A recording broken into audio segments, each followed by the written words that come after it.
Os fiéis leigos são homens e mulheres que vivem a vida normal no mundo, estudam, trabalham, estabelecem relações amigáveis, sociais, profissionais, culturais, etc.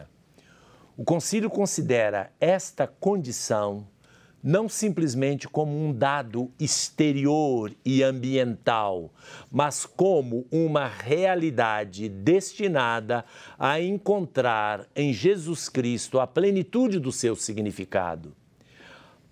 Mais ainda, o concílio atesta que o próprio Verbo encarnado, ele quis participar da vida social da humanidade, de todos nós, santificou os laços sociais e, antes de mais, os familiares, fonte da vida social, submeteu-se livremente às leis do seu país, quis levar a vida de um operário do seu tempo e da sua terra.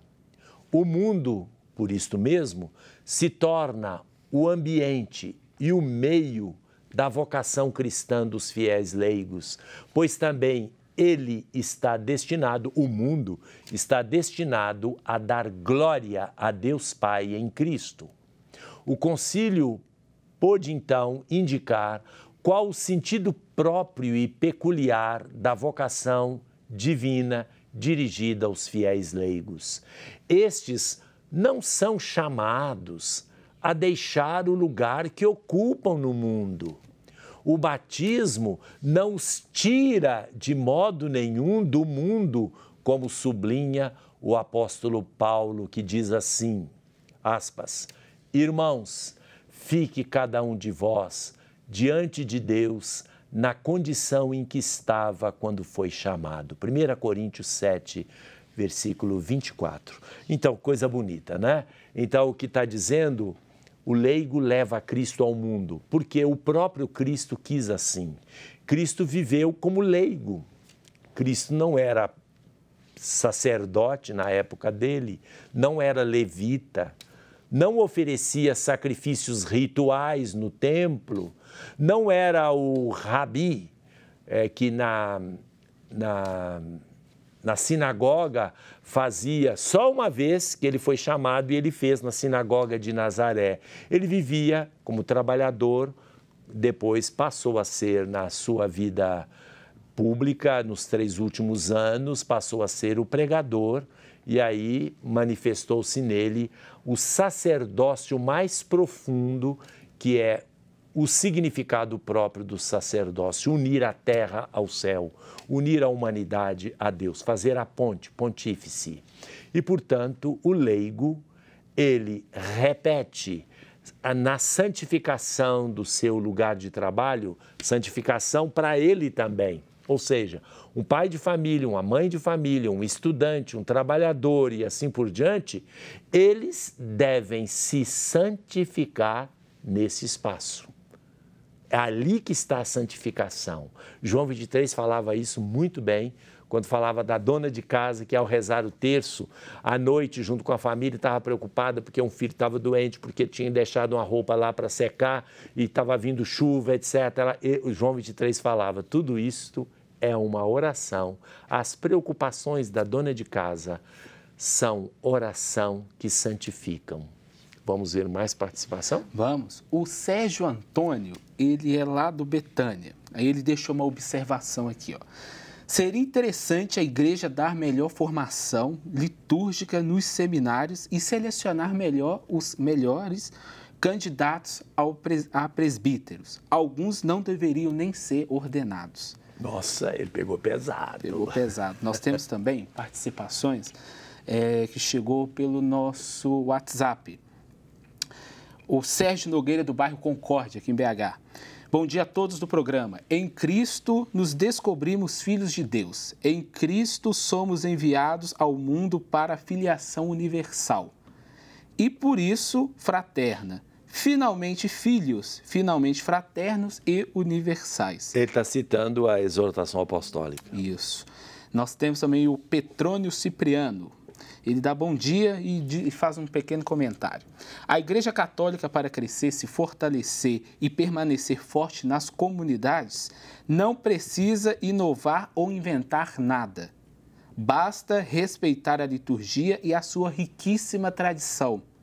Não há nada que se compare em beleza e significados a uma missa bem celebrada. É verdade, ele falou tudo. Mas vamos ouvir também o Sérgio Lopes, também aluno do curso de Teologia Viva, falando sobre o papel do leigo no mundo. Confiramos. Sou coordenador dos Coroinhas e faço parte da Pastoral Auxiliar também. Eu presto serviço junto com as crianças e adolescentes da paróquia.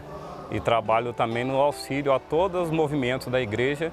A Pastoral Auxiliar participa atentamente. A partir do momento que a gente começa a entender melhor o funcionamento, o porquê das coisas, a gente consegue assim, melhorar mais, até mesmo no aspecto de conhecer melhor a palavra e saber direcionar melhor essas palavras.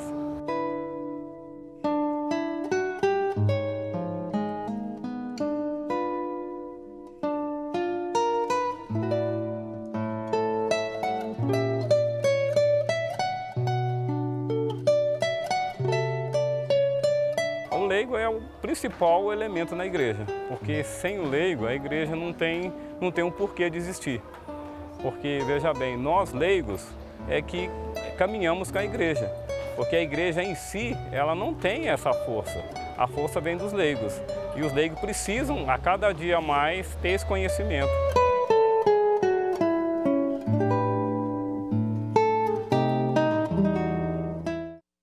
Então, voltando a falar, seria um bom testemunho de um leigo, um professor, por exemplo, como leigo na sua área de magistério, dando aula numa escola, numa universidade. Qual é o testemunho que ele dá como cristão leigo? Um médico cristão, qual é o testemunho que ele dá na sua atividade de medicina? Enfim, isso é a índole secular do fiel leigo, não deve, pois, definir-se apenas em sentido sociológico, mas, sobretudo, em sentido teológico. A característica secular é vista à luz do ato criador e redentor de Deus que confiou o mundo aos homens e às mulheres, para tomarem parte na obra da criação, libertarem esta mesma criação da influência do pecado e santificarem a si mesmos no matrimônio ou na vida celibatária, na família, no emprego, nas várias atividades sociais. A condição eclesial dos fiéis leigos é radicalmente definida pela sua novidade cristã e caracterizada pela sua índole secular, do século, do mundo. As imagens evangélicas do sal, da luz, do fermento, embora se refiram indistintamente a todos os discípulos de Jesus, têm uma específica aplicação nos fiéis leigos.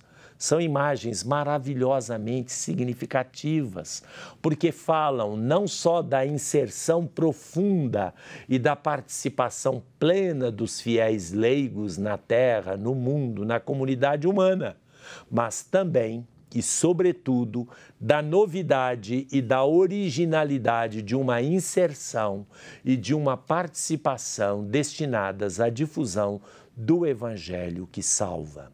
E a propósito de quando disse assim, entre as várias atividades, falou a vida do matrimônio, a vida celibatária, alguém deve ter assustado. Celibatário para o leigo. Mas para valorizar o matrimônio. A gente não deve entender o matrimônio, o casamento, como alguma coisa que todo mundo é obrigado, né?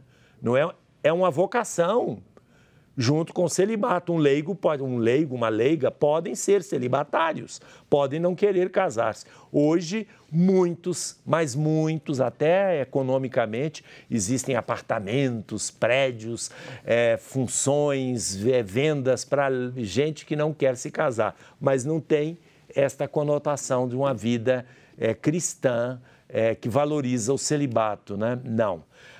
Ou seja, antigamente se dizia assim, a gente nasce, cresce, fica bobo, casa e morre. Não é bem assim não, né? Não pode ser assim. casamento é uma vocação e, portanto, não é porque você ficou bobo que você casou, mas é porque você quis, você desejou, naturalmente encontrou alguém com quem você fez um projeto de vida à luz do Evangelho. Voltamos daqui a pouco.